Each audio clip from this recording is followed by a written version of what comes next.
తెలుస్తాయి. సార్ ఇప్పుడు దీనిలో మనకు ఏంటి, మన ఇంట్రెస్ట్ ఏంటి? మనం ఎవరి వైపు? Ukraine, Russia? ఫ్రాంక్ గా చెప్పాలంటే అది కంటిన్యూ అవినా భారతదేశానికి నష్టం లేదు. అక్కడ కంటిన్యూ అవే కొద్ది మన మీద దృష్టి లేదు.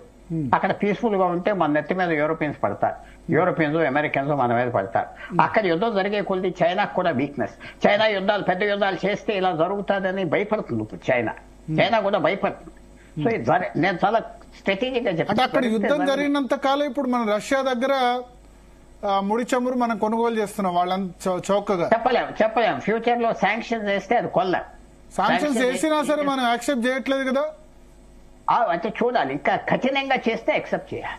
కఠినంగా చేస్తే తప్పదు మనకి, ఎందుకంటే బ్యాంకింగ్ సిస్టమ్ నుంచి బయటకు తీసేస్తారు మనల్ని, అప్పుడు చాలా కష్టం. సో రాబోయే రోజుల్లో భారతదేశానికి చాలా క్రూయల్ గా చెప్తున్నా, ఇది జరిగినా మనకు నష్టం లేదు, రష్యా జరిగినా మనకు నష్టం. అంటే మనం ఎవరి వైపు ఉన్నాం అనుకోవచ్చు మనం ఎవరి వైపు ఉన్నాం అనుకోవచ్చు దీనిలో ఓవరాల్ గా?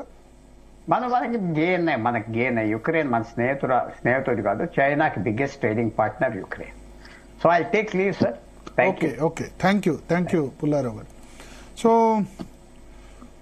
ఒకటి సునీత మనం ఇక్కడ గుర్తుంచుకోవాలి,